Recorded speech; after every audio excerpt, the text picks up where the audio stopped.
હાલો મિત્રો, દેશી લેખમાં તો ફરવા આપનું સ્વાગત છે. ને હવે અટાણા ઉનાળામાં કાંઈ કામ નથી. હવે શિયાર સાટા પડ્યા ને તો ખર્ચો વધ્યો, એટલે ટૂંકમાં થોડુંક ડીઝલ બગડવા જેવું પાછું થયું. કારણ કે એક વખત આપણે બૈડ ભરી તે પછી હમા રાખ્યો, પછી રાહ પાકી, પછી પાછો હમા રાખ્યો, પછી પાછી રાહ પાકી, પાછા 20 દી ત્યાં એમ થયું કે હવે તો મેર થવાની તૈયારી છે, એટલે પાછી રાહ પાકી, પાછા શિયાર સાટા થયા એટલે ઉપર બિયારો ઉગ્યો, એટલે હવે પાછી રાહ પાકવાની છે. તો ટૂંકમાં ટોટલ રાહ હે ને 5 શિયાર રાપું થાય અને 3 હમાર થાય ઉનાળાની ખેતીમાં. તો હજી આનું કાંઈ અણહાર નથી, એટલે હવે એમ જો ખડ વડું થઈ જાય અને હેમુરીન છે ને એ બધાની ગાંઠું થઈ જાય, એટલે હવે વેલેરી હાકી નાખીએ, નકર એ પાછી પડી જાય ને તોય જીવતી રહી જાય, એટલે પાછી હજી એક ફેર રાહ પાકવી જોઈએ. એટલે વેલેરું હાકી નાખી અને આપણે દેહી ખાતર ભરીએ એટલે ખડ તો ઉગ્યું હે ઠાવકુંથી. તો તમને કહું, પણ એ પહેલાં એક વયસમાં વિક્ષેપ આવ્યો હે, તો એની વાત કરું એ પહેલાં ચેનલ પેજને સબસ્ક્રાઈબ કરી લેજો. આપણે આ નવી વાડી લીધી ત્યાં આપણે અટાણે રાહ પાકવા આવ્યા અને આજથી શ્રી ગણેશ કર્યા છે. હવે આ રાહ પાકી ને એને લગભગ 15 દિવસ થયા હે, અને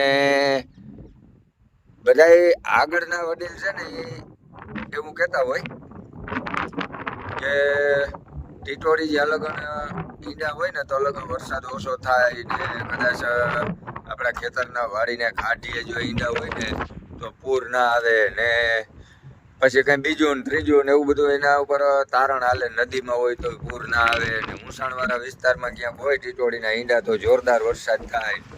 શિયાર ઈંડા હોય એટલે ટૂંક સમયમાં થાય, 3 ઈંડા હોય એટલે વાર લાગે ને એવું બધું કહેતા હોય. તો આપણે અટાણે જો ટ્રેક્ટર રાખી જાય, હવે અહીંયા આપણે ટીટોળીના ઈંડા આડા આવ્યા છે અને આ 8 દી પહેલાના છે. 8 દી પહેલા અહીંયા ઈંડા નહોતા, 8 દિવસ થયા ઈંડા મૂકેલા છે એને, અને 3 ઈંડા છે.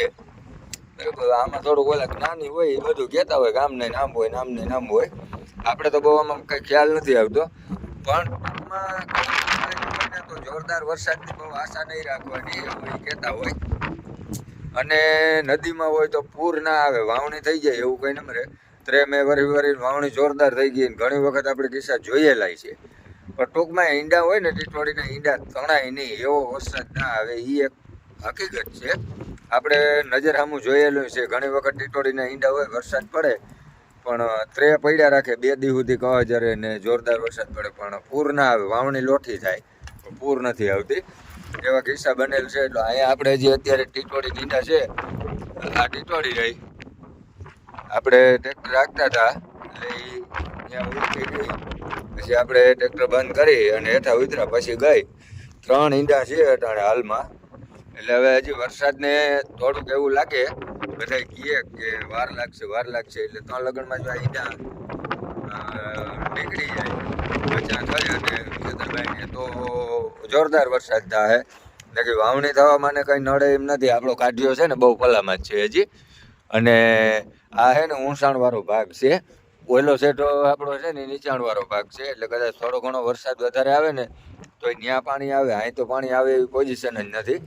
એટલે એને વરસાદને થવું હોય તો કાંઈ નડે એમ નથી.